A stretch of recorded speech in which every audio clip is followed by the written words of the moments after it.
Personalities Kashmir में अगर हम बात करें मुश्ताक अहमद वीरी साहब, अगर हम वर्ल्ड की बात करें शेखुल इस्लाम डॉक्टर ताहिरुल कादरी और बाकी उलमाए किराम जिनमें Aamir Liaquat Hussain, AI related videos उनकी बनाई गई और सर्कुलेट की गई क्योंकि उनकी एक मखसूस और बहुत फैन फॉलोइंग थी, एक तादाद में फैन फॉलोइंग थी। क्योंकि हम देखते हैं हमारे मीडिया फर्टर्निटी के लोग यहाँ पे मौजूद हैं, उनको भी इस बात से बाखबर है कि आपकी किस कदर फैन फॉलोइंग है। तो क्यों उन लोगों को ही चुना जाता है जो जम्मू कश्मीर के अंदर एक काम कर रहे हैं, दीन इस्लाम को फरोग दे रहे हैं, भाईचारे को फरोग दे रहे हैं?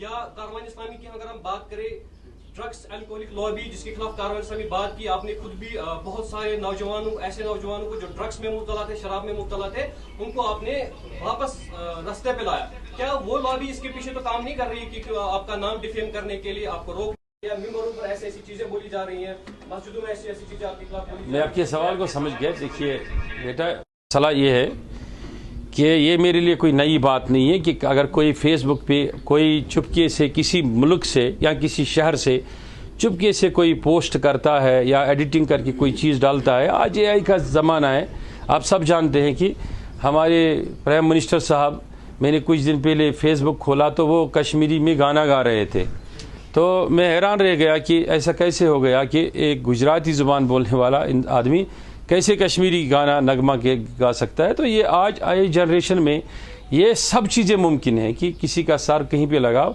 लेकिन कुछ चीज़ें हमें ये देख, इसका तो हमें गिला ही नहीं है, करते रहे, कौन इससे बचा। आपने जिन लोगों का जिक्र किया, मैं तो उनके बारे में पहले भी बता चुका हूँ, चाहे ताहिरुल कादरी साहब हो, जैसे वीरी साहब की आपने बात की, या इससे उलमा के बारे में ये तो होता है। हज़रत अली से किसी ने पूछा कि हज़रत आप ही पर तनकीद क्यों, तो उसने कहा कि मीठे ही पेट पर पत्थर बरसते हैं।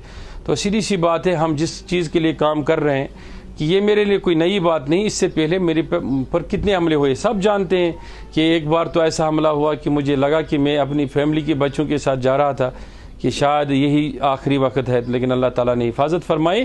तो ऐसे लाबियाँ हैं, और मैं उन लोगों को भी जानता हूँ जो मेरे साथ खाना खाते रहे, आधी उम्र उन्होंने गुजारी, लेकिन उन्होंने भी ऐसे हमले किए, कभी जानलेवा हमले किए, कई साजिशें किए, हम जानते हैं। लेकिन उस बारे में अब मैंने फैसला किया है कि जो भी इसके पीछे है, हम मुकम्मल तफसीली इंशाल्लाह जो तफसील है उसका, जो उसका रिकॉर्ड है, हम पुलिस से शेयर करेंगे। हम अब पहले भी पुलिस में बहुत सारे कंप्लेंट कर चुके हैं, और मुझे उम्मीद है कि इंशाल्लाह गवर्नमेंट इसको सीरियस लेगी, गवर्नमेंट इसको सीरियस लेगी और उस पर कार्रवाई करेंगे। लेकिन हम अब उन सब लोगों के बारे में पूरी तफसील के साथ, जो इससे पहले भी ऐसे वाक़यात में मुब्तला थे और रहे हैं, कि हम बाज़ाब्ता तौर गवर्नमेंट को आगाह करेंगे। और मुझे पूरी उम्मीद है कि पुलिस डिपार्टमेंट और कानून नाफिज करने वाले इदारे इंसाफ से काम करके, जिस तरीके से कुछ दिन पहले आपने सुना होगा कि बैंक के ज़रिए से एक बड़ा स्कैंडल हुआ था कि जिसमें सैकड़ों लोगों के पैसे निकाले गए थे सैलाब के नाम पर वगैरह नाम पर, उसमें हमारे भी बहुत सारे स्टूडेंट्स थे। उस पर बैंक ने सही फैसला दिया और उन्होंने अपने एक बैंक एसेट को टर्मिनेट फ्रॉम सर्विस किया, वो सब आपने देखा होगा, और कहीं लाखों की रिकवरी है अब।